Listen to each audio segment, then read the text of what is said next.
إن الحمد لله نحمده ونستعينه ونستغفره ونؤمن به ونتوكل عليه ونعوذ بالله من شرور أنفسنا ومن سيئات أعمالنا من يهده الله فلا مضل له ومن يضلل فلا هادي له وأشهد أن لا إله إلا الله وحده لا شريك له وأشهد أن سيدنا محمدًا عبده ورسوله أما بعد فأعوذ بالله من الشيطان الرجيم بسم الله الرحمن الرحيم يا أيها الذين آمنوا اتقوا الله حق تقاته ولا تموتن إلا وأنتم مسلمون يا أيها الناس اتقوا ربكم الذي خلقكم من نفس واحدة وخلق منها زوجها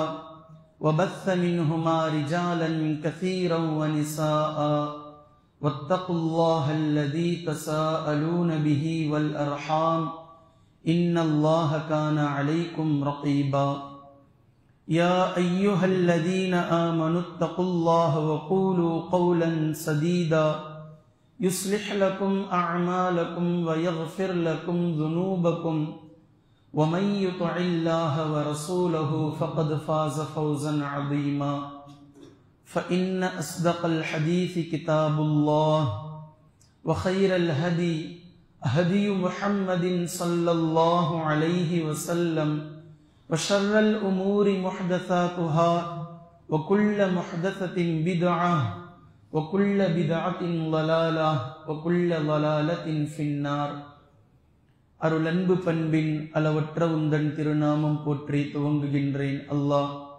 சாந்தியும் சமாதானமும் நபி ஸல்லல்லாஹு அலைஹி வஸல்லம் அவர்களின் மீதும் அவர்களுடைய குடும்பத்தார்களின் மீதும் அவர்களின் அடிச்சுவற்றை அடிப்பெறலாது அப்படியே பின்பற்றிய உத்தம சத்திய சஹாபாக்கள், தாபிஈன்கள், தபஉத் தாபிஈன்கள், ஷுஹதாக்கள், சித்தீகீன்கள், சாலிஹீன்கள், குறிப்பாக இம்மஜ்லிஸிலே கூடியிருக்கும் நம் அனைவர்களின் மீதும் இந்த பயானை கேட்கக்கூடிய அனைவர்களின் மீதும் குறையாது நிலவட்டுமாக. கண்ணியத்திற்குரிய அல்லாஹின் அடியார்களே, அல்லாஹு ஜல்லஷானஹு தஆலா இந்த உலகம் நிரந்தரமானது இல்லை, மறுமைதான் உங்களுடைய நிலையான உலகம், மறுமைதான் உங்களுடைய லட்சியமாக இருக்க வேண்டும், மறுமைதான் உங்களுடைய குறிக்கோளாக இருக்க வேண்டும் என்று குர்ஆன் ஷரீஃபிலே திரும்ப திரும்ப நமக்கு பாடம் புகட்டி கொண்டே இருக்கின்றான். அந்த அடிப்படையில் நாம் பார்க்கிறோம், இன்றைய தினத்தில் நம்மை சுற்றி எந்த செய்தி கேட்டாலும் அது வக்ஃப் திருத்த சட்டத்தை பற்றி தான் நம்முடைய காதுகளில் விழுந்து கொண்டே இருக்கின்றது. எந்த செய்தியை எடுத்து பார்த்தாலும் அதில் விவாதங்களும், அதே போன்று வலுக்கட்டாயமாக மத்திய அரசு அதை கொண்டு வந்து விட்டது என்பதும், அதற்கு மேல் இப்போது உச்ச நீதிமன்றத்திலே வழக்கு தொடரலாம் என்பதும், அதற்காக சிலர் கையெழுத்து போட்டிருப்பதும் அது வேண்டும் என்றும், அல்லது வேறு சிலர் அதை வேண்டாம் என்று கையெழுத்து போட்டிருப்பதும், ஒரு சில மாநிலங்களில் அதை அமல்படுத்த தொடங்கிவிட்டோம் என்று சொல்வதும், மீண்டும் அதிலிருந்து அந்தர்பல்ட்டி அடித்திருப்பதும், இது போன்ற எக்கச்சக்கமான செய்திகளை வக்ஃப் விஷயத்தில் நாம் பார்த்து வருகின்றோம். இதில் கொண்டு வந்திருக்கக்கூடியவர்கள் அல்லது கொண்டு வந்ததற்காக ஆதரவாக வலதுசாரிகளாக இருக்கக்கூடிய ஒட்டுமொத்த நபர்களும் பேசக்கூடிய முதல் விஷயம் என்னவென்றால், மதத்தின் அடிப்படையில் இங்கு தலையீடு என்ன இருக்கின்றது என்று கேட்கிறார்கள். இது ஒரு ப்ராப்பர்ட்டி, சொத்து விஷயம். இந்த சொத்து விஷயத்தில் சட்டத்தை கொண்டு வந்திருப்பதினால் மதத்திற்கு இடையில், மதத்திற்கு அடிமடியில் கை வைத்ததாக எப்படி ஆகும்? மதத்தின் அடிப்படையில் எங்கு பாஜக ஊடுருவி இருக்கின்றது என்று கேட்கிறார்கள். உன்னிப்பாக ஒரு விஷயத்தை முதலில் நாம் விளங்கிக் கொள்ள வேண்டும், நாம் புரிந்து கொள்ள வேண்டும். இஸ்லாத்தை பொறுத்த மட்டிலும் இஸ்லாம் கடமையாக்கிய ஒன்று இருக்கிறது, அதற்கு பேர் ஜகாத். ஜகாத்தை ஒருவர் தன்னுடைய சொத்து அதிகமானதால் அவர் செய்யவில்லை, மாற்றமாக சொத்து உங்களிடத்தில் அதிகமானதினால் அல்லாஹ் சொல்கின்றான் நீங்கள் கொடுக்க வேண்டும் என்று. நன்மையை எதிர்பார்த்து கொடுக்கின்றார், அல்லாஹ்விடத்திலிருந்து தன்னை பாதுகாத்துக் கொள்ள கொடுக்கின்றார். ஒருவேளை ஜகாத் கொடுக்காமல் இருந்தால் அல்லாஹ்வினுடைய பார்வையில் அவர் பாவதாரி, அவருக்காக நரகம் தயாரிக்கப்பட்டிருக்கின்றது. இதிலிருந்து தன்னை தற்காத்துக் கொள்ள வேண்டும் என்று அஞ்சக்கூடிய ஒவ்வொரு நபர்களும் தங்களுடைய சொத்து எவ்வளவு இருக்கின்றது என்பதை கணக்கு பார்த்து சரியாக கொடுப்பதை இஸ்லாம் ஒட்டுமொத்த முஸ்லிம்களின் மீதும் செல்வந்தர்களாக இருந்தால் அதை கொடுக்க வேண்டும் என்று கட்டாயமாக கடமையாக்கி இருக்கின்றது. இது ஜகாத். இரண்டாவது ஒன்று இருக்கின்றது சதகா. இது உங்களிடத்தில் என்ன இருக்கின்றதோ மனமுவந்து இருக்கும் போதும் இல்லாத போதும் நன்மையை எதிர்பார்த்து நீங்கள் கொடுங்கள். அல்லாஹ்விடத்தில் நன்மையை எதிர்பார்த்து என் ரப் என் பிரச்சனையை சரி செய்து வைப்பான், என் ரப் என்னுடைய ஆயுளை நீட்டி வைப்பான், என் ரப் மறுமை நாளையில் இதற்கான இரட்டிப்பான கூலியை எனக்கு வழங்குவான், என் ரப் என்னுடைய பாவங்களை கழித்து விடுவான், எனக்கு நன்மையை கொண்டு வருவான் என்று மனமுவந்து அடுத்தவர்களுக்கு செய்யக்கூடியதை இஸ்லாம் சதகா என்று சொல்லி காட்டுகின்றது. இதில் மூன்றாவது ஒன்று இருக்கின்றது. அதை அரபியில் நாம் சதகத்துன் ஜாரியா என்று சொல்கின்றோம்.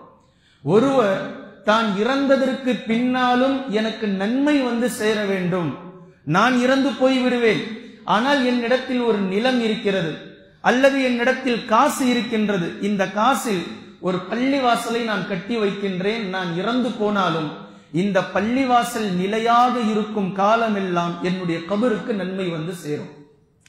அல்லது இந்த பள்ளிவாசலுக்கு ஒரு டியூப்லைட்டை நான் வாங்கி போடுகின்றேன் என்கிட்ட இருக்கிற காசுல, நான் இறந்து போனதற்கு பின்னால் இந்த டியூப்லைட் எரிந்து கொண்டிருக்கும் காலமெல்லாம் அந்த வெளிச்சத்தில் அமர்ந்து ஓதுபவர்கள், அந்த வெளிச்சத்தில் தொழுபவர்கள், அந்த வெளிச்சத்தை கொண்டு இந்த பள்ளிவாசல் உபயோகப்படும் காலமெல்லாம் எனக்கு அல்லாஹு தஆலா அந்த நன்மையை கொண்டு வந்து சேர்த்து கொண்டிருப்பான்.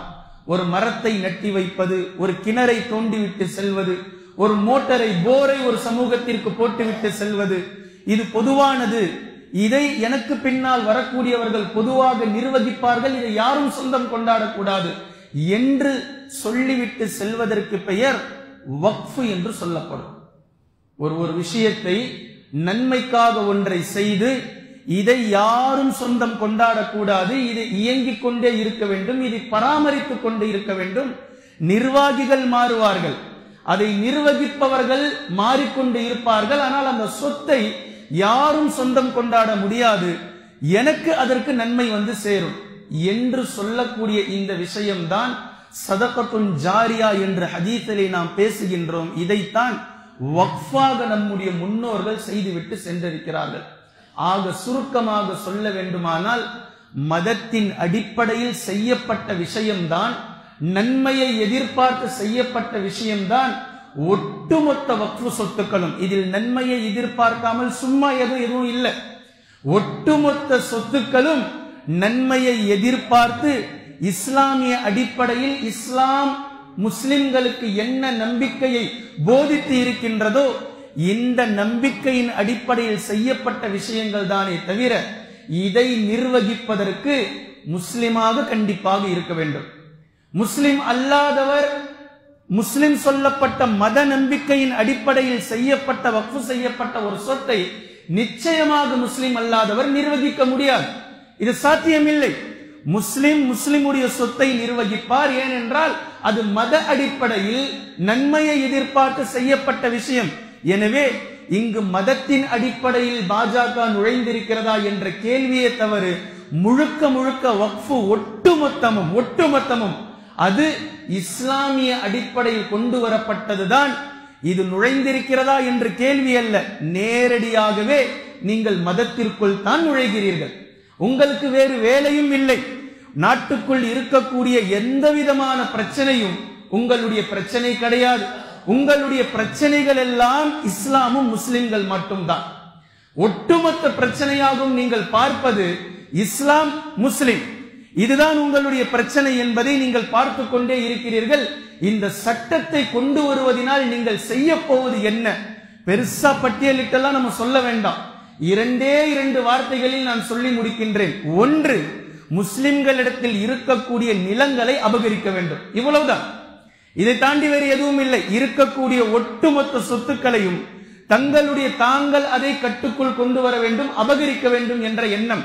இதற்கு அடுத்ததாக இருக்கக்கூடிய நிலங்கள் சொத்துக்களின் மீது நிர்வாகம் அவர்கள் செய்ய வேண்டும். நிர்வாகமாக அவர்கள் வந்து விட்டால் எப்படி இருக்கும் என்று பாருங்கள். இன்று வக்ஃபை நிர்வகிப்பவர்களில் 2 நான் முஸ்லிம்கள் இருக்க வேண்டும் என்று சொல்பவர்கள் நாளை 1 மாதம் கழித்து 6 மாதம் கழித்து இது நடைமுறையில் வந்துவிட்டால் பள்ளிவாசலுடைய முத்தவல்லியை நாங்கள் அனுப்பி வைப்போம் என்று சொல்வார்கள். அவர் RSS இருந்து வருவார், பள்ளிவாசலுடைய முத்தவல்லி வருவாரா வரமாட்டாரா? இதுதான் நடக்கும். இப்ப பள்ளிவாசலுடைய செயலாளரை நாங்கள் அனுப்பி வைக்கின்றோம் என்று சொல்வார்கள். அவர் பஜ்ரஹந்தல் இருந்து வருவார். அப்புறம் பள்ளிவாசலுடைய பொருளாளரை நாங்கள் அனுப்பி வைக்கிறோம் அப்படின்னு சொல்லுவாங்க. அவர் ABVP இருந்து வருவார், விஸ்வ இந்து பரிஷத்துல இருந்து வருவார். இதுதான் நடைமுறை ஆக்க வேண்டும் என்பதற்காகத்தான் இது போன்ற செய்திகளை அவர்கள் செய்து கொண்டிருக்கிறார்கள். சுருக்கமாக நான் சில விஷயங்களை உங்களுக்கு நினைவுபடுத்துகின்றேன். கண்ணியத்திற்குரிய அல்லாஹ்வின் அடியார்களே, ஒட்டுமொத்த முஸ்லிம்களும் ஆழமாக உணர வேண்டிய தருணம் இது. CAA பிரச்சனையில் நாம் என்ன பேசினோம், என்ன சொன்னார்கள்? முஸ்லிம்களை 2ஆம் தர குடிமக்களாக ஆக்குவதற்காக இவ்வாறு செய்கிறார்கள் அப்படின்னு சொல்லி பேசினாங்க. முஸ்லிம்களை எந்த விதமான ஓட்டுரியும் இல்லாமல் 2ஆம் தர குடிமக்களாக ஆக்குவதற்காக இது போன்ற சட்டங்களை கொண்டு வருகிறார்கள் என்று நமக்கு சொல்லப்பட்டது. ஆனால் இந்த வக்ஃபினுடைய சட்டங்கள் மட்டும் நடைமுறைக்கு வந்தால், இவர்கள் என்ன வகுத்து வைத்து வக்ஃபு திருத்த சட்டம் என்று கொண்டு வருகின்றார்களோ இது நடைமுறையில் சாத்தியமானால் முஸ்லிம்கள் 2ஆம் தர குடிமக்களாக கூட வாழ முடியாது. நல்லா விளங்குங்க. முஸ்லிம்களுக்கு இருப்பது ஒரு பள்ளிவாசல், அவ்வளவுதான். முஸ்லிம்களுக்கு இருப்பது அங்கங்க இருக்கக்கூடிய மதரசாக்கள், முஸ்லிம்களுக்கு இருப்பது முஸ்லிம்களுக்கு இருக்கக்கூடிய யதீம்கானா, ஒரு எல்லாம் போயிடும். ஒட்டு மொத்தத்தையும் ஆட்டையை போட்டு விடுவார்கள். ஒட்டு மொத்தத்தையும் அவர்கள் நிர்வகிப்பார்கள். எந்த ஒன்றும் முஸ்லிம்களுக்கு இல்லாமல் போய்விடும். 2ஆம் தர குடிமக்களாக கூட முஸ்லிம்கள் இருக்க முடியாது. கபரஸ்தானை அவர்கள் நிர்ணயிப்பார்கள். கபரஸ்தானிடமும் வக்ஃபு தான். நிலங்கள் கொடுக்கப்பட்டிருக்கின்றது ஒரு பள்ளிவாசலுக்காக. பள்ளிவாசலுடைய ஒரு மூலையில் உடலை அடக்கம் செய்கின்றோம். அவர்கள் நிர்ணயிப்பார்கள். இது ஊருக்குள் இருக்கின்றது, நீங்கள் வெளியே போய் போடுங்க, நீங்க என்ன வேணா செஞ்சுட்டு போங்க செத்து போனவரை, ஆனா இங்கு புதைக்க கூடாது என்று சொல்வார்கள். இவை எல்லாம் 1 by 1 அடுத்தடுத்து வந்து கொண்டே இருக்கும். இவர்களுடைய ரெக்கார்டு பிரேக் எப்படி இருக்குது அப்படின்னா, ஒவ்வொன்றையும் நீங்கள் பார்க்கலாம்.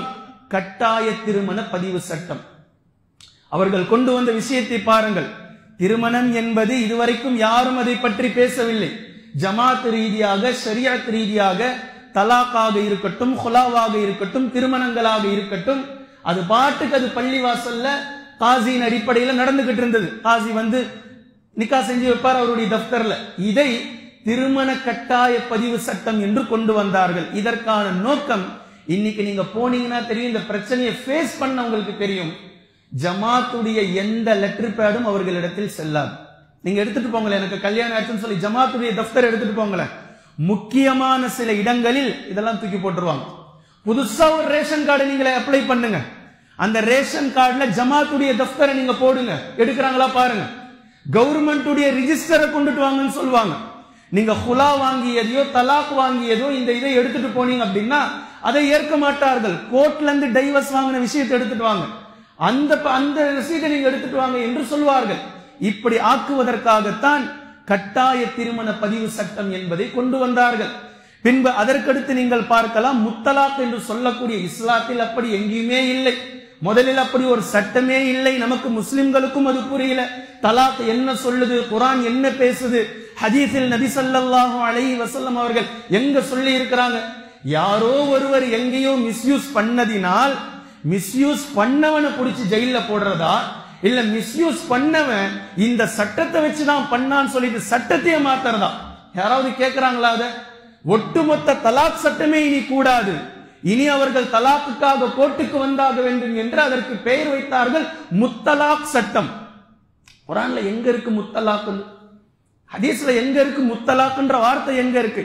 இவர்களாக அதற்கு ஒரு பெயரை வைத்து இவர்களாக இப்படி ஒரு சட்டத்தை கொண்டு வந்து, இது கொஞ்சம் நாளைக்கு முன்னாடி நீங்கள் பார்க்கலாம், 3 வருடங்களுக்கு முன்னால் கர்நாடகாவில் ஹிஜாப் பிரச்சனை, மாணவிகளை எழுத விடாமல், பரீட்சை எழுத விடாமல் 6 மாணவிகளில் ஆரம்பித்தது 20,000 மாணவிகளுடைய படிப்பு போனது அந்த வருஷத்தோட. ஹிஜாபில் பிரச்சனை, ஒரே ஒரு ஸ்கார்ஃப் போட்டு வந்ததற்காக வெளியில் நிப்பாட்டி எத்தனை பிரச்சனைகளை ஹிஜாபுடைய விஷயத்தில் சந்தித்தோம். இதனுடைய நீட்சியாக தமிழகத்தில் நடந்த சட்டமன்ற தேர்தலில் பாஜகவினுடைய ஒரு பிரமுகர் ஓட்டு போட வந்த பெண்ணுடைய முகத்தை காட்ட வேண்டும் என்று பிரச்சனை செஞ்சார்.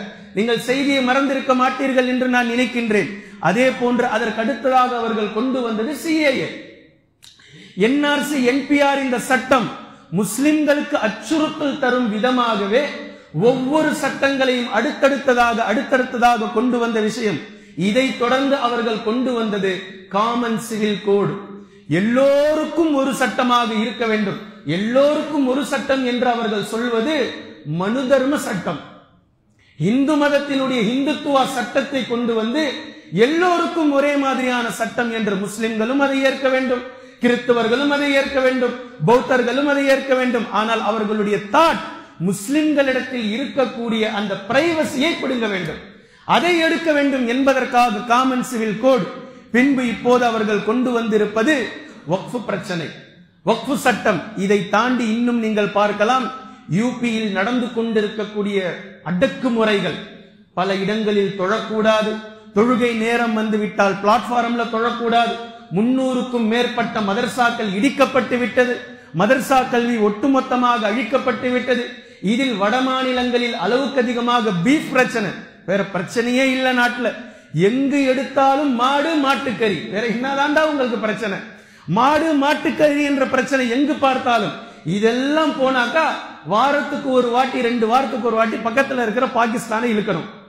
பாகிஸ்தானுக்கும் இந்தியாவுக்கும் என்ன இருக்கு? அவன் பாட்டுக்கு அவன் இருக்கிறான்.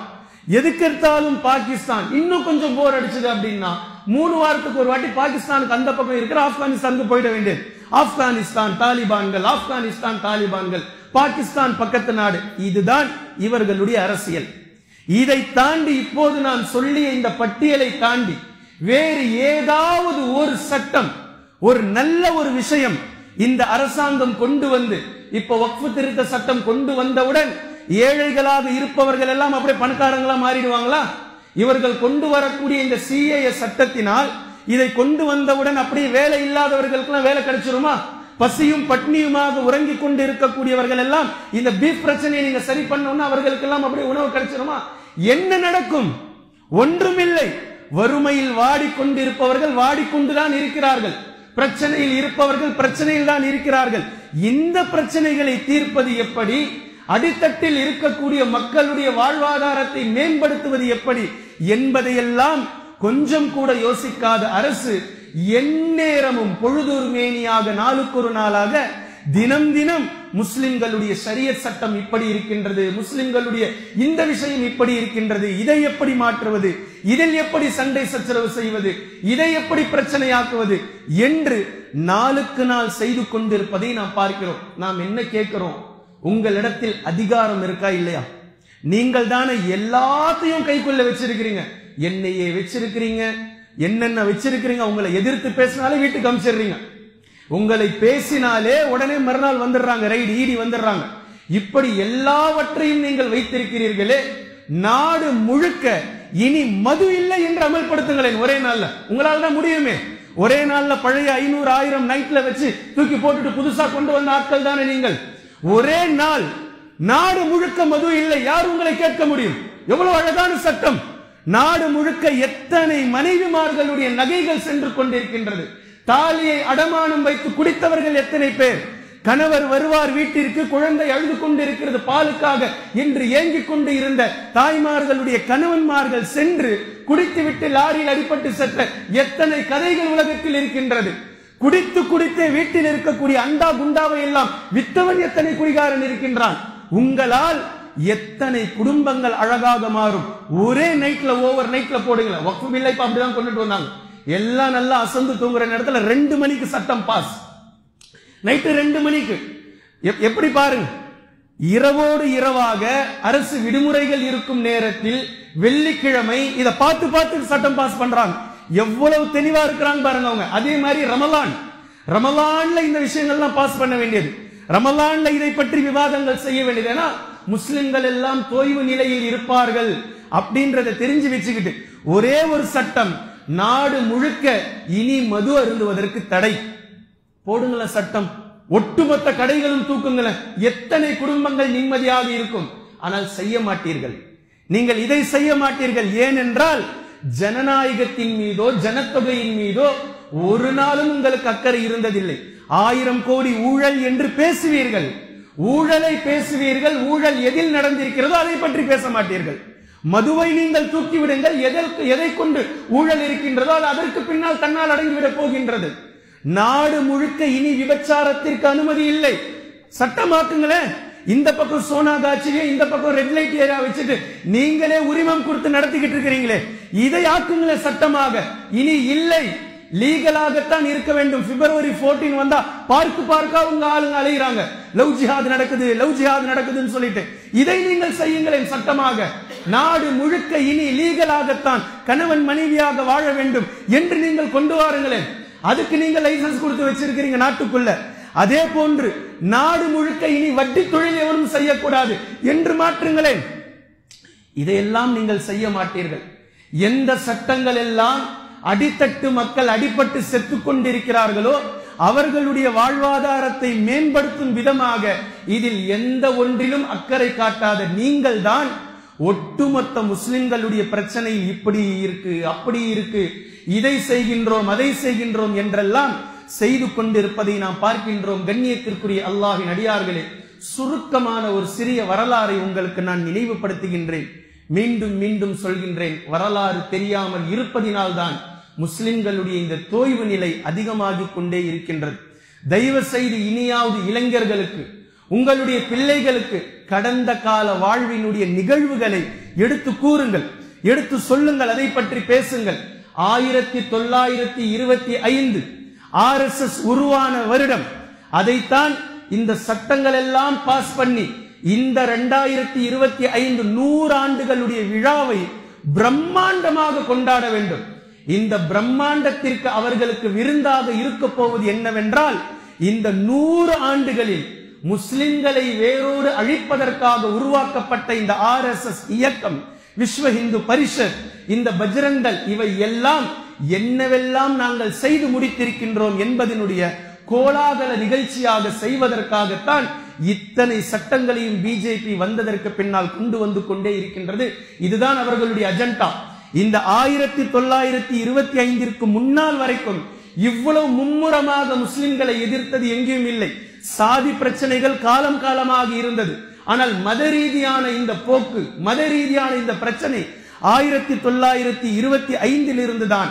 அப்போதே 2 ஜெனரேஷன் தியரி என்று ஒரு கொண்டு வந்தார். அவர் பேர் சாவர்கர். பின்பு அவருக்கு பின்னால் கோல்வார்கர். அதாவது கிட்டத்தட்ட 20க்கும் மேற்பட்ட மொழிகள் பேசக்கூடிய நம்முடைய தேசத்தில் 20க்கும் மேற்பட்ட அவரவர்களுடைய கல்ச்சருடைய அடிப்படையில் வாழக்கூடிய நம்முடைய தேசத்தில் அதை 2இல் கொண்டு வந்து சுருக்கினார் அவர். ஒன்று இந்து தேசம், மற்றொன்று முஸ்லிம் தேசம். இங்கு 2 தேசங்கள் இருக்கின்றது. ஒன்று இந்து தேசம், மற்றொன்று முஸ்லிம் தேசம் என்று கொண்டு வந்தார். எங்க இருக்கிறோம் முஸ்லிம்? 140 கோடி மக்களில் 24 கோடி கூட இல்ல முஸ்லிம்கள். இதை அவர் எப்படி ஆக்கினாரு? 2 நேஷன், 2 தேசங்கள் இங்கு இருக்கின்றது. ஒன்று இந்து தேசம், மற்றொன்று முஸ்லிம் தேசம் என்று அவர் கொண்டு வந்த அந்த வார்த்தை தான் இப்படி இருந்தது. இதற்கிடையில் தான் 1940 வரைக்கும் முகமது அலி ஜின்னாவினுடைய வரலாற்றை நீங்கள் பார்க்கலாம். அவரை விடவும் சிறந்த ஒரு தேசியவாதி என்று காட்டுவதற்கு யாருமே இல்லாத அளவிற்கு அவருடைய பேச்சுக்கள், அவருடைய நடத்தைகள், அவர் எந்த அளவிற்கு இந்த தேசத்தை நேசித்தார் என்ற வரலாறை நீங்கள் கண்டு கொள்வீர்கள். ஆனால் 1925 பின்னால் இவர்கள் ஏற்படுத்திய இந்த பிரச்சனை 15 ஆண்டுகளில் அவருக்கு கொடுக்கப்பட்ட அந்த குடைச்சலின் காரணமாக 1940 எங்களுக்கு தனி நாடு வேண்டும் என்று அவர் கோரிக்கை வைத்தார். இதில் பல முஸ்லிம்கள் சென்றார்கள், பல முஸ்லிம்கள் செல்லவில்லை. இப்ப இங்கிருந்து சென்ற முஸ்லிம்கள் இருக்கிறாங்களே, இங்கிருந்து முஸ்லிம்கள் பாகிஸ்தானிற்கு சென்றதை போன்று பாகிஸ்தானில் இருந்த இந்து சகோதரர்களும் இங்கு வந்தார்கள். இதில் சில பல லட்சம் முஸ்லிம்கள், சில பல மக்கள் காணாமல் போனார்கள், இறந்து போனார்கள், அடைத்து செத்து போனார்கள் என்பதெல்லாம் மிகப்பெரிய வரலாறுகள். இங்கிருந்து அங்கு சென்றார்கள், அங்கிருந்து இந்து சகோதரர்கள் இங்கு வந்தார்கள். நல்லா கவனிங்க, இங்கிருந்து சென்ற முஸ்லிம்கள், இங்கிருந்து சென்றதில் இருந்த பணக்கார முஸ்லிம்கள், இங்கு பல சொத்துக்களை வைத்திருந்த முஸ்லிம்கள், இங்கிருந்து பாகிஸ்தானிற்கு செல்லும் போது வெறுமனே வாய் வழியாக இந்த சொத்தை அல்லாஹ்வின் பெயரில் நான் கொடுக்கின்றேன் என்று சொல்லிவிட்டு சென்றார்கள். வரலாறு தெரியுமா யாருக்காவது? வெறுமனே வாய் வழி, எந்த டாக்குமெண்ட்டும் இல்லை. இன்று வரையிலும் சில வக்ஃபு சொத்துக்களுக்கு டாக்குமெண்ட் இல்லாமல் போனதினுடைய பின்விளைவு இதுதான். பாகிஸ்தானிற்கு அவசரமாக செல்லும் போது இந்த என்னுடைய ப்ராப்பர்ட்டியை, இந்த வீட்டை, இந்த நிலத்தை, இந்த மருத்துவமனையை, நான் கட்டிய இந்த பள்ளிக்கூடத்தை, நான் கட்டிய இந்த கல்லூரியை, இந்த நிலத்தை அல்லாஹ்வின் பாதையில் நான் விட்டு செல்கின்றேன், இதை நீங்கள் பராமரித்துக் கொள்ளுங்கள் என்று இருப்பவர்களிடத்திலே விட்டு சென்றார். அதற்கு எந்த ஆதாரமும் எந்த டாக்குமெண்ட்டும் இல்லை என்பதை நம்மால் புரிந்து கொள்ள முடிகின்றது.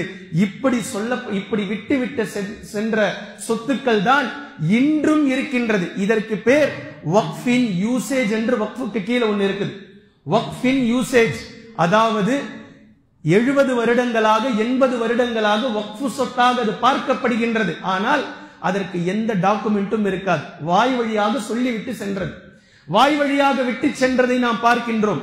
கண்ணியத்திற்குரிய அல்லாஹ்வின் அடியார்களே, இப்படி இந்த 1940 முகமது அலி ஜின்னா சென்ற அந்த நேரம்தான் நேரு இங்கு இருந்து கொண்டு இது தவறான ஒரு நடவடிக்கை, இது தவறான ஒரு விஷயம், இங்கு இருந்தவர்களையும் சாடினார், சென்றவர்களையும் சாடினார்.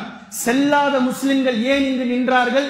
இங்கு நமக்கு பிரச்சனை ஏற்படாது, இங்கு நமக்கு பாதிப்பு ஏற்படாது. நேரு இருக்கிறார், காந்தி இருக்கிறார், இவர் மெஜாரிட்டி பீப்புளை மைனாரிட்டி பீப்புளின் மீது ஆதிக்கம் செலுத்துவதை விடமாட்டார்கள், இவர்கள் நம்மை பார்த்துக் கொள்வார்கள் என்ற நம்பிக்கையில் அன்று இருந்த அந்த சமூகம் தான் இங்கு தங்கிவிட்ட சமூகங்கள். கண்ணியத்திற்குரிய அல்லாஹ்வின் அடியார்களே, இது ஒரு புரிதலுக்கான விஷயம். இந்த நேரத்தில் சுதந்திரம் கொடுத்தார்களே 1947, இந்த சுதந்திரம் தரக்கூடிய நேரத்தில் நல்லா விளங்குங்க. சுதந்திரம் தரும்போது பிரிட்டிஷ் அரசாங்கம் ஒட்டுமொத்த விஷயத்தையும் உள்வாங்கிக் கொண்ட, இந்தியாவை பற்றி புரிந்து கொண்ட, இந்தியர்களை புரிந்து கொண்ட 1933 அல்லது 1931 வின்சன் சில் என்று சொல்லக்கூடிய ஒரு ஆங்கிலேயர் இந்தியாவை ஆண்டவன் இங்கிலாந்தினுடைய பாராளுமன்றத்தில் பேசுகிறார். எந்த நாட்டுக்கு வேண்டுமானாலும் நீங்கள் சுதந்திரம் கொடுங்கள், இந்தியாவிற்கு மட்டும் நீங்கள் சுதந்திரம் தர வேண்டாம். ஏனென்றால் இந்தியாவிற்கு நீங்கள் சுதந்திரம் தந்தால் இந்தியர்கள் ஆளத் தெரியாதவர்கள், இந்தியர்களில் இருக்கக்கூடிய உயர் சாதி மக்கள் கீழ் சாதி மக்களின் மீது ஆதிக்கம் செலுத்தக்கூடியவர்களாக இருப்பார்கள். சுதந்திரம் தர வேண்டாம் என்று 1931 இங்கிலாந்தினுடைய பாராளுமன்றத்தில் இந்தியர்களை இன்று நடக்கும் பிரச்சனையை அன்றே கணித்து அச்ச உணர்வை அவர் வெளிப்படுத்தினார். இன்னைக்கு அதுதான் நடந்துகிட்டு இருக்கு. ஆனால் சுதந்திரம் கொடுத்ததற்கு பின்னால் வெள்ளையர்கள் நம்மை இவ்வளவு அசிங்கமாக பேசி இருக்கிறார்களே, இந்தியாவை பற்றியும் இந்தியர்களை பற்றியும், நமக்கு நாமே ஒரு அழகான சட்டத்தை கொண்டு வர வேண்டும், நம்மை நாம் ஆளும் சட்டமாக அது இருக்க வேண்டும், அவர்கள் நம்மை நையாண்டி செய்ததற்கு இணங்க நாம் இருந்துவிடக் கூடாது, நாம் தெளிவானவர்களாக இருக்க வேண்டும் என்று அம்பேத்கரால் சில மனிதர்களால் அது எழுதப்பட்ட அந்த சட்டம்தான் 1950 நடைமுறைக்கு கொண்டு வருகின்றார்கள். இந்திய அரசியலமைப்பு சட்டம். இந்த சட்டத்தினுடைய உண்மையான நோக்கமே மெஜாரிட்டியாக இருப்பவர்கள் மைனாரிட்டியாக இருப்பவர்களின் மீது ஆதிக்கம் செலுத்திவிடக் கூடாது என்பதுதான். மெஜாரிட்டியாக இருப்பவர்கள் மைனாரிட்டியாக இருப்பவர்களின் மீது ஆதிக்கம் செலுத்திவிடக் கூடாது என்பதற்காக எழுதப்பட்ட சட்டம் தான் இந்திய அரசியலமைப்பு சட்டம். பின்பு எழுதப்பட்டதற்கு பின்னால் பலதரப்பட்ட தவறுகள் அதில் இருந்தது. காலத்திற்கு ஏற்றவாறு அதை மாற்றினார்கள். மாற்றிய ஒவ்வொன்றும் கூடுதல் பிரெஃபரன்ஸ்க்காக மாற்றினார்கள். அதாவது பாதிக்கப்படுபவர்களை பாதிப்பிற்குள்ளாக்காமல் அவர்களுக்கு நன்மைகள் சென்றடைய வேண்டும் என்பதற்காக மாற்றினார்கள். இப்படி 1950 இந்திய அரசியலமைப்பு சட்டம் கொண்டு வந்ததற்கு பின்னால் 1954 முஸ்லிம்களுக்காக கொண்டு வரப்பட்ட சட்டம் தான் வக்ஃபு சட்டம் என்பது. இது வெள்ளையர்கள் இருக்கும் போதே 1933 முஸ்லிம்களுக்காக ஒரு சட்டம் இருந்தது. அப்போதே முஸ்லிம்களுக்காக அவர்களே செய்து கொள்ளக்கூடிய சட்டம் என்று இருந்தது. அதைத்தான் சுதந்திரத்திற்கு பின்னால் 1954 முஸ்லிம்களுக்கான வக்ஃபு சட்டம் கொண்டு வரப்பட்டது. அதில் போதாமை இருந்தது, அதில் பிரச்சனைகள் இருந்தது, முஸ்லிம்களுக்கு சரியான பங்களிப்பு கிடைக்கவில்லை என்பதினால் மீண்டும் 1995 அதை திருட்டி அதை சரிவர கொண்டு வந்தார்கள். முஸ்லிம்களுடைய நிலத்தை நேரடியாக சரியாக நிர்வகிக்க வேண்டும், அதனுடைய பலாபலன்கள் அவர்களுக்கே கிடைக்க வேண்டும் என்ற நன்னோக்கில் மாற்றப்பட்டது 1995. மீண்டும் அதில் போதாமை இருந்தது, மீண்டும் அதில் பிரச்சனை இருந்தது. இப்போது கடந்து சென்ற 2013ஆம் ஆண்டு சோனியா காந்தி, மன்மோகன் சிங் அவர்களுடைய அந்த நேரத்தில், அவர்களுடைய ஆட்சி காலத்தில் மீண்டும் வக்ஃபு திருத்த சட்டம் மீண்டும் முஸ்லிம்களுக்கு சரியாக போய் சேர வேண்டும் என்பதற்காக கொண்டு வரப்பட்டது. இப்போ அதைத்தான் இவர்கள் இப்போது மாற்றுகிறார்கள். இவர்களுடைய மாற்றம் என்னவென்றால், முஸ்லிம்களிடத்தில் இருக்கக்கூடிய ஒட்டுமொத்த பிரைவசியும் அப்படியே பறிக்கிறது. எதுவெல்லாம் 1954 முஸ்லிம்களுக்கு கொடுத்து, 1995 இன்னும் கொஞ்சம் கொடுத்து, 2013 இன்னும் கொஞ்சம் கொடுத்தாங்களோ அதை அப்படியே இப்போது அப்படி சுருக்கி எடுக்கின்றார்கள். 2025 ஒட்டுமொத்த நிர்வாகமும் தங்களுடைய கட்டுப்பாட்டுக்குள் வர வேண்டும், ஒட்டுமொத்த நிலங்களையும் தாங்கள் ஆக்கிரமிப்பு செய்ய வேண்டும். இதுதான் இந்த விஷயம். இப்ப நான் சொன்னேனே, பாகிஸ்தானிற்கு செல்லும் போது வாய் வழியாக சொல்லிவிட்ட இந்த சொத்துக்கள் இருக்கிறது, இது எல்லாமே இனி அரசாங்க சொத்தாக கணக்கில் எடுக்கப்படும். ஏன்னா டாக்குமெண்ட் இல்ல, டாக்குமெண்ட் இருக்கிறதையே கலெக்டர் ஒரு ஆணையரை இதுவரைக்கும் நியமிச்சிருந்தாங்க. அதற்கென்று ஒரு ஆணையர் வருவார், அந்த ஆணையர் முஸ்லிம்களுடைய கட்டுப்பாட்டில் இருந்த ஆணையர். இப்ப இந்த கண்ட்ரோலை தான் மாவட்ட ஆட்சியருக்கு கொடுக்கிறாங்க. இனி கலெக்டர் முடிவு செய்வார், டாக்குமெண்ட் நீங்க வச்சிருந்தாலும் இது வக்ஃபு சொத்தா, இது வக்ஃபு சொத்து இல்லையா. நாளை வாத்தியா பள்ளியை பார்த்து ஒரு கலெக்டர் சொல்வார், இது வக்ஃபு சொத்து கிடையாது, இது அரசாங்கத்துக்கு போகணும். வாய்ப்பு இருக்கிறது. இந்த சட்டம் அல்லாஹ் பாதுகாக்க வேண்டும். இந்த சட்டம் நடைமுறைக்கு வந்தால் இதைத்தான் அவர்கள் செய்வார்கள். அல்லது நான் சொன்னதை போன்று முத்தவல்லி RSS இருந்து வந்து அமர்வார், ஒரு பொருளாளர் விஸ்வ இந்து பரிஷத்தில் இருந்து வந்து அமர்வார். இவர்தான் இனி உங்களுடைய கணக்கு வழக்கை பார்ப்பார். ஜும்மா வசூல் எவ்வளவு என்று இவருக்கு நீங்கள் டிரான்ஸ்பர் பண்ண வேண்டும், என்னவென்று நீங்கள் காட்ட வேண்டும், நாங்கள் பார்த்துக் கொள்வோம் எல்லாவற்றையும் என்று இப்படித்தான் இந்த சட்டங்கள் மெல்ல மெல்ல கொண்டு வரப்படும். கபரஸ்தான் வரைக்கும் இவர்களுடைய ஊடுருவர்கள் இருக்கும். கண்ணியத்திற்குரிய அல்லாஹ்வின் அடியார்களே, முஸ்லிம்களிடத்தில் நான் சொல்ல வரும் விஷயம் என்னவென்றால், இப்போது நாம் யாரை குறை சொல்ல போகின்றோம், யாரை கை காட்டுவது? நிதிஷ்குமார் மட்டும் ஆதரவு தெரிவிக்காமல் இருந்திருந்தால், சந்திரபாபு நாயுடு மட்டும் அவர்களின் பக்கம் செல்லாமல் இருந்திருந்தால், துரோகிகள் இவர்கள், பச்சை துரோகிகள், முஸ்லிம்களுக்கு சாதகமாக இருப்பார்கள் என நினைத்தோம், இவர்கள் அந்த பக்கம் சென்று விட்டார்கள்.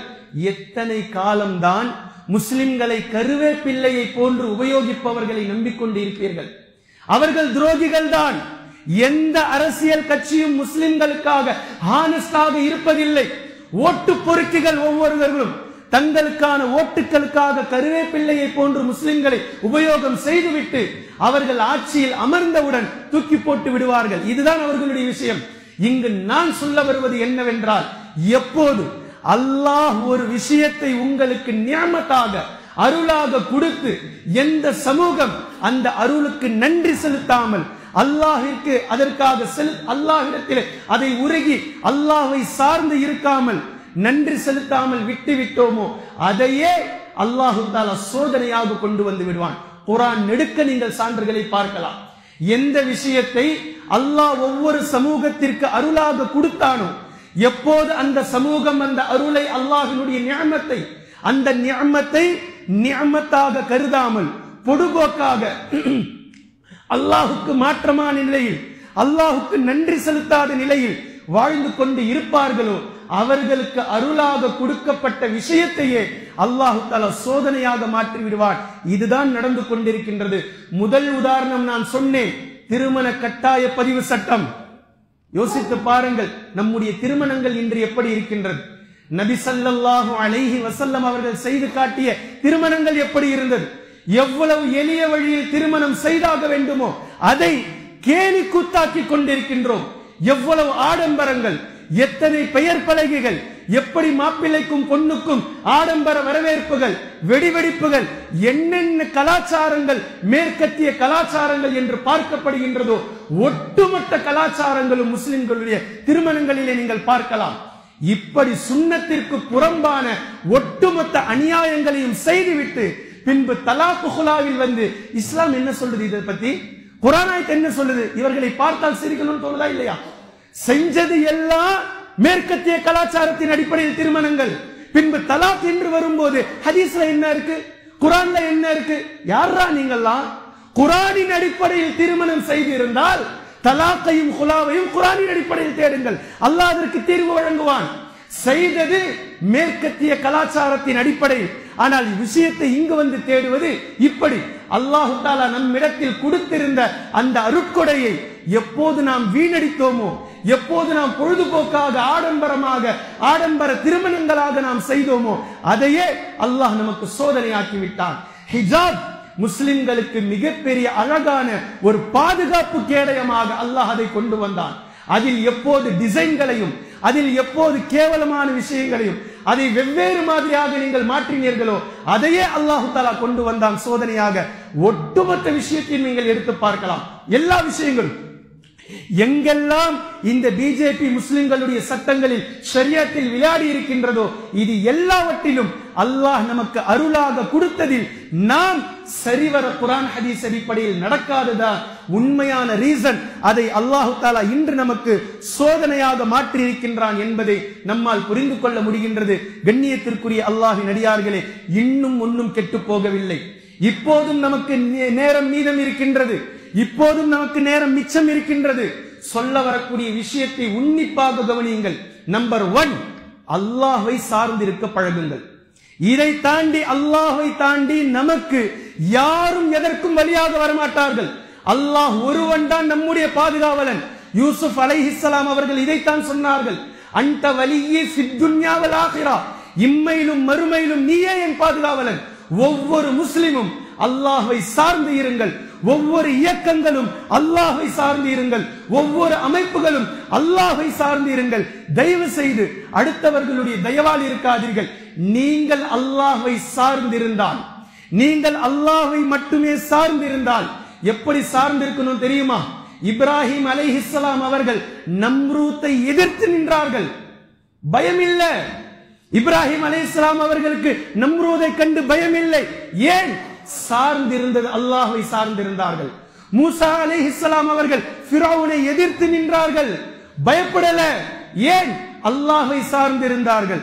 யூசுப் அலைஹிஸ்ஸலாம் அவர்கள் தங்களுடைய விஷயத்தில் உறுதியாக இருந்தார்கள், பயமில்லை அரசர்களை கண்டு. ஏன்? அல்லாஹ்வை சார்ந்திருந்தார்கள்.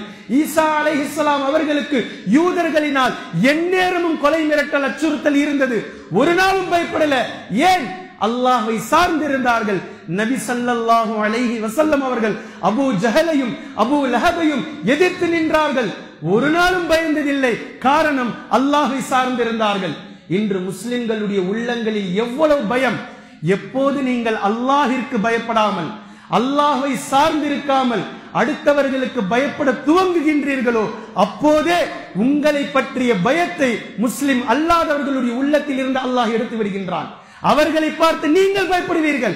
வாழ்நாள் முழுக்க இப்படி வேண்டாம், அப்படி வேண்டாம், இதை செய்ய வேண்டாம், அதை செய்ய வேண்டாம், மைக்கு சவுண்ட் கூட வைக்க வேண்டாம், சப்தத்தை, இப்படிதான் வாழ்நாள் முழுக்க இது போகும்.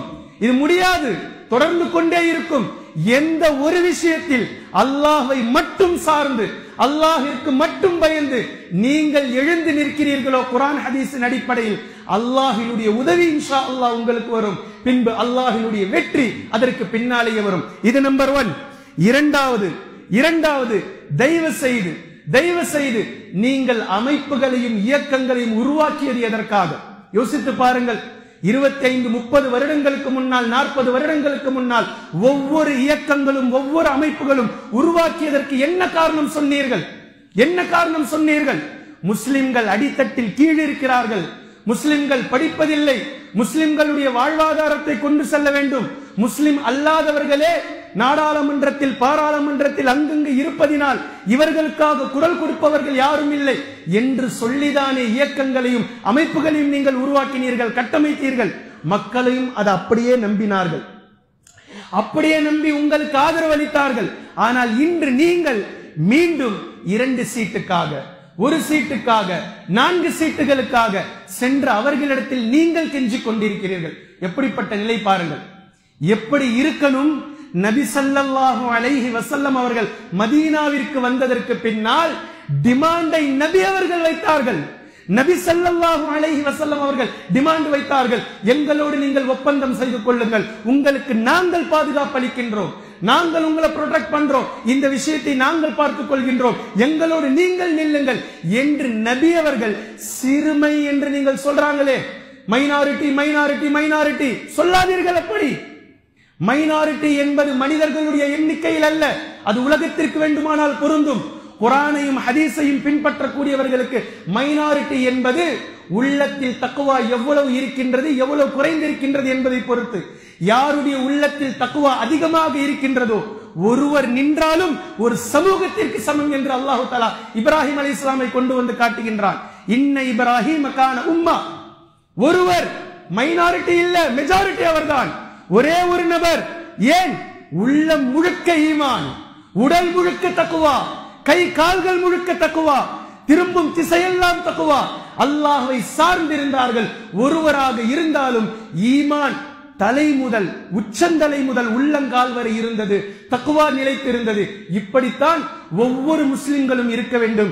இருக்கக்கூடிய இயக்கங்களும் அமைப்புகளும் நீங்கள் அவர்களுக்கு டிமாண்ட் வைக்க வேண்டும், நாங்கள் உங்களை ஆதரிக்க வேண்டுமானால் முஸ்லிம்களுடைய இந்த விஷயத்தை நீங்கள் செய்தால் ஆதரிக்கின்றோம். நீங்கள் இப்படி செய்வதற்கு பதிலாக நீங்கள் அவர்களிடம் சென்று ஒரு சீட்டு கொடுங்க, 2 சீட்டு கொடுங்க, 3 சீட்டு கொடுங்க, எப்பேற்பட்ட நிலைக்கு தள்ளப்ப இதைவிட கேவலம் வேற என்ன இருக்க முடியும்? அல்லாஹு தஆலா உங்களை எப்படி தாழ்த்திருக்கின்றான் என்று பாருங்கள்.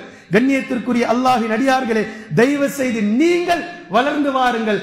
அவர்களிடத்தில் உங்களுடைய டிமாண்டை நீங்கள் அவர்கள் உங்களிடத்திலே அடங்கி வர வேண்டும் என்ற நிலைக்கு நீங்கள் உருவாகுங்கள். அதே போன்று கடைசியாக மூன்றாவது நான் சொல்லக்கூடிய விஷயம் என்னவென்றால், தயவு செய்து இப்போது இருக்கக்கூடிய ஒவ்வொரு பள்ளிவாசலுடைய நிர்வாகிகள், இப்போது இருக்கக்கூடிய ஒவ்வொரு முஸ்லிம் கட்டமைப்புகள், சொத்துக்கள் எங்கெங்கு இருக்கின்றதோ ஒட்டுமொத்த நிர்வாகிகளும் தயவு செய்து இனி இருக்கக்கூடிய இளைஞர்களுக்கு அதை காட்டிக் கொடுங்கள்.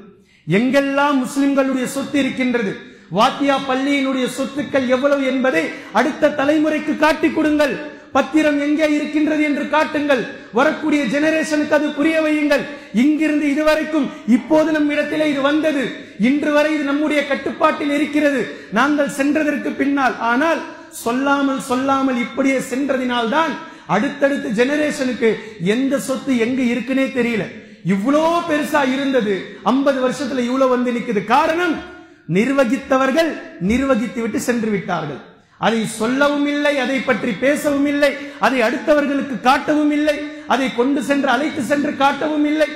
இப்படி இல்லாமல் தயவு செய்து அடுத்தடுத்த ஜெனரேஷன்களுக்கு இந்த பள்ளியினுடைய சொத்து என்ன, உலகத்தில் நாட்டில் இருக்கக்கூடிய ஒவ்வொரு பள்ளிவாசல்களுடைய சொத்து என்ன, பங்கு என்ன, எங்கிருந்து வருமானம் வருகின்றது, என்னென்ன நடக்கின்றது என்பதை தயவு செய்து அடுத்தடுத்த இளைஞர்கள் ஜெனரேஷனுக்கு காட்டி கொடுத்து கொண்டே இருங்கள். கண்ணியத்திற்குரிய அல்லாஹ்வின் அடியார்களே, இந்த 3 விஷயங்களும் முஸ்லிம்களுக்கானது. அல்லாஹ்வை சார்ந்து இருங்கள். இருக்கக்கூடிய இயக்கங்கள் தயவு செய்து நீங்கள் அவர்களுடைய கீழே அவர்களிடத்திலே சென்று கீழே விழாமல் அவர்களை நீங்கள் நிமிர்ந்து நின்று அவர்களை உங்களுக்கு மத்தியில் குனியச் செய்யுங்கள். இதுதான் உண்மையான முஸ்லிம். அதே போன்று மூன்றாவது, இனி இருக்கக்கூடிய சொத்தையாவது அடுத்தடுத்த தலைமுறைகளுக்கு காட்டிக் கொடுங்கள். கடைசியாக முஸ்லிம் அல்லாதவர்கள், பிஜேபிக்கு நான் சொல்வது, யாரெல்லாம் இந்த விஷயத்தை ஆதரிக்கிறார்களோ இவர்கள் ஒட்டுமொத்த நபர்களுக்கும் குர்ஆன் ஹதீஸின் அடிப்படையில் ஒரே ஒரு விஷயம், நீங்கள் நிலங்களை ஆக்கிரமிப்பு செய்ய வேண்டும், அதிகாரம் செய்ய வேண்டும், நிர்வாகத்தில் எடுக்க வேண்டும் என்றுதானே நினைக்கிறீர்கள்? ஏன் அதுக்கு இவ்வளவு கஷ்டம்? இவ்வளவு கஷ்டப்பட வேண்டியதில்லை. இருக்கக்கூடிய 24 கோடி முஸ்லிம்களையும் சிரமப்படுத்தி கஷ்டப்படுத்தி நிலங்களை ஆக்கிரமிப்பு செய்ய வேண்டும், வக்ஃப் சொத்துக்களை ஆட்டைய போட வேண்டும் என்று இவ்வளவு சிரமங்கள் எல்லாம் எடுக்க வேண்டியதில்லை. நான் சொல்வதை நீங்கள் செய்வீர்களேயானால் இன்ஷா அல்லாஹ் முஸ்லிம்களே உங்களை தலைவர்களாக்கி விடுவார்கள், முஸ்லிம்களே உங்களை அவர்கள் நிர்வகிக்க செய்வார்கள். நம்பர் 1 ஒரே ஒரு விஷயம்தான் குர்ஆன் பேசுகின்றது. சூரத்து தௌபா, இன்னமா யஅமுரு மசாஜிதல்லாஹ் மன் ஆமன பில்லாஹ் வல் யௌமில் ஆகிர் வ அகாமஸ் ஸலாஹ் வ ஆத்தஸ் ஸகாத் வ லம் யக்ஷ இல்லல்லாஹ். 5 ரூல், 5 கண்டிஷன். மோடிஜி அவர்களே அமித்ஷாஜி அவர்களே, யோகிஜி அவர்களே, மோகன் பகவத் அவர்களே, 5 கண்டிஷனை நீங்கள் ஏற்றுக்கொள்ளுங்கள். இன்ஷா அல்லாஹ் நாட்டில் இருக்கக்கூடிய ஆயிரக்கணக்கான பள்ளிவாசல்களை நீங்களே நிர்வகிக்கலாம். நீங்களே வக்ஃப் சொத்தை பராமரியுங்கள். நம்பர் 1, மன் ஆமன பில்லாஹ், அல்லாஹ்வை ஏற்றுக்கொள்ளுங்கள். லா இலாஹ இல்லல்லாஹ் முஹம்மது ரசூலுல்லாஹ். இன்றைய தினம் இந்த கலிமாவை நீங்கள் சொன்னால், ஜும்மாவிற்கு சொன்னால், அசர் தொழுகையில் ஒட்டுமொத்த வக்ஃபினுடைய பத்திரங்களும் உங்களுடைய காலடியில் கிடைக்கும். நீங்களே பார்த்துக் கொள்ளுங்கள். மன் ஆமன பில்லாஹ் வல் யௌமில் ஆகிர், இரண்டாவது மறுமை நாளை நீங்கள் நம்புங்கள், ஏற்றுக்கொள்ளுங்கள். வ அகாமஸ் ஸலா, ஜும்மாவில் இருந்து நீங்கள் தொழ ஆரம்பித்து விடுங்கள், நீங்கள் தொழுகையாளியாக மாறிவிடுங்கள். வ ஆத்துஸ் ஸகா, ஸகாத்தை சரியான முறையில் நிறைவேற்றுபவர்களாக நீங்கள் மாறிவிடுங்கள். வலம் யக்ஷ இல்லல்லாஹ், அல்லாஹ்வை தவிர வேறு யாருக்கும் அஞ்சாதவர்களாக, இஸ்ரேலுக்கோ அதே போன்ற அமெரிக்காவுக்கோ சீனாவுக்கோ யாருக்கும் அஞ்சாதவர்களாக நீங்கள் மாறிவிடுங்கள். அல்லாஹுக்கு மட்டும் அஞ்சுங்கள். இந்த 5 கண்டிஷன்களை இன்ஷா அல்லாஹ் நீங்கள் ஏற்றுக்கொண்டால், நீங்கள் ஏற்றுக்கொள்ளுங்கள், ஒட்டுமொத்த நாட்டினுடைய வக்ஃபையும் நீங்களே பராமரியுங்கள், நீங்களே தலைவர்களாக இருங்கள், நீங்களே நிர்வாகம் செய்யுங்கள். ஒட்டுமொத்த முஸ்லிம்களும் இன்ஷா அல்லாஹ் உங்களுக்கு பின்னால் நிற்பார்கள். நபி ஸல்லல்லாஹு அலைஹி வஸல்லம் அவர்கள் காலித் பின் வலீதை பார்த்து எப்படி துஆ செய்தார்களோ அதுதான் இன்று நம்முடைய துஆ. நபி ஸல்லல்லாஹு அலைஹி வஸல்லம் அவர்கள் அபூ ஜஹலையும் உமர் ரலியல்லாஹு அன்ஹு அவர்களையும் பார்த்து என்ன துஆ செய்தார்களோ அதுதான் இன்று நம்முடைய துஆ. யார் நமக்கு எதிராக நிற்கிறார்களோ, மோடியாக இருக்கட்டும், அமித்ஷாவாக இருக்கட்டும், யோகியாக இருக்கட்டும், அல்லாஹ் நாடினால் ஒரு நொடியில் அவர்களுடைய உள்ளங்களில் ஹிதாயத்தை கொண்டு வந்து இந்த இஸ்லாத்திற்கு அவர்களையே பாதுகாவலர்களாக அல்லாஹு தஆலா மாற்றி விடுவார். நாம் துஆ செய்வோம், அவர்களுடைய உள்ளங்களில் ஹிதாயத்திற்கு அல்லாஹு தஆலா போதுமானவன். கண்ணியத்திற்குரிய அல்லாஹ்வின் அடியார்களே, முஸ்லிம்கள் மிக எச்சரிக்கையோடு இருக்க வேண்டிய நிலையில் நாம் இருக்கின்றோம். அல்லாஹு தஆலா குர்ஆனையும் ஹதீஸையும் தெளிவாக விளங்கக்கூடிய நன்மக்களாகவும் அதை நடைமுறைப்படுத்தக்கூடிய மக்களாகவும் அல்லாஹ் நம்மை ஆக்குவானாக. வஆகிர் தஅவானா அனில் ஹம்துலில்லாஹி ரப்பில் ஆலமீன்.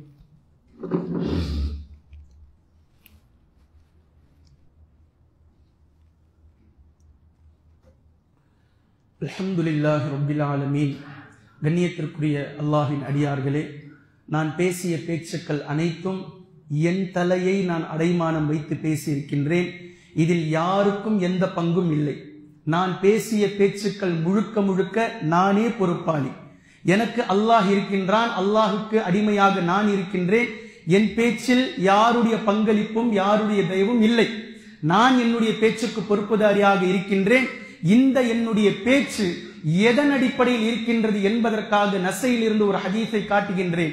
அல்லாஹ்வின் தூதர் ஸல்லல்லாஹு அலைஹி வஸல்லம் அவர்களிடத்தில் கேட்கப்பட்டது, ஐயுல் ஜிஹாதி அஃலல், சிறந்த ஜிஹாத் எது என்று நபி ஸல்லல்லாஹு அலைஹி வஸல்லம் அவர்களிடத்தில் கேட்கப்பட்ட போது நபி ஸல்லல்லாஹு அலைஹி வஸல்லம் அவர்கள் கூறினார்கள், கலிமத்து ஹக்கின் இந்த சுல்தானின் ஜாயிர், சத்திய சொல்லை நீங்கள் சொல்ல வேண்டும், சத்திய சொல்லின் மீது உறுதியாக நீங்கள் நிற்க வேண்டும், அடக்குமுறையில் இருக்கக்கூடிய அரசர்களுக்கு எதிராக என்று நபி ஸல்லல்லாஹு அலைஹி வஸல்லம் அவர்கள் எப்படி சொன்னார்களோ அதன் அடிப்படையில் என்னுடைய சத்திய சொல்லில் மோடிக்கு எதிராக, யோகிக்கு எதிராக, பிஜேபிக்கு எதிராக, ஆர்எஸ்எஸ்க்கு எதிராக என்னுடைய சத்திய சொல்லில் சிறந்த ஜிஹாதை கொண்டு நான் நிற்கின்றேன். நீங்களும் நிற்க நாடினால் இன்ஷா அல்லாஹ் நில்லுங்கள். அஃதுல் ஜிஹாதி கலிமத்து ஹக்கின் இந்த சுல்தானின் ஜாயிர், சத்திய சொல்லை கொண்டு அடக்குமுறையில் இருக்கக்கூடிய அரசர்களுக்கு எதிராக நிற்பது என்பது உண்மையான ஜிஹாத், சிறந்த ஜிஹாத் என்று அல்லாஹ்வின் தூதர் ஸல்லல்லாஹு அலைஹி வஸல்லம் அவர்கள் கூறியிருக்கின்றார்கள். ஒரு முஸ்லிமுடைய கடமை இது. நம் மீது ஜிஹாத் என்றோ கடமையாகிவிட்டது. நாம் தான் குரல் கொடுக்காமல் பயந்து பயந்து வாழ்ந்து கொண்டிருக்கின்றோம். நேரடியாக பேசுங்கள், இதில் ஒளிவு மறைவு தேவையில்லை. எப்போது இஸ்லாத்திற்கு எதிராக வருகிறார்களோ, ஒருவருடைய வீட்டை இடித்தால் அதை அவர் பொறுத்துக் கொள்ளலாம். ஆனால் இஸ்லாத்தினுடைய அடிமடியில் எப்போது கை வைப்பார்களோ, இஸ்லாத்தினுடைய சட்ட திட்டங்களில் எப்போது கை வைப்பார்களோ, குர்ஆன் ஹதீஸினுடைய ஷரியத் சட்டத்தில் எப்போது கை வைப்பார்களோ, இதை ஒவ்வொரு முஸ்லிமும் ஜிஹாதின் அடிப்படையில் எதிர்க்க வேண்டும். நிச்சயமாக எதிர்த்து நின்றாக வேண்டும். இது குர்ஆனும் ஹதீஸும் சொல்லக்கூடிய மிக அழகான ஆழமான உபதேசம்.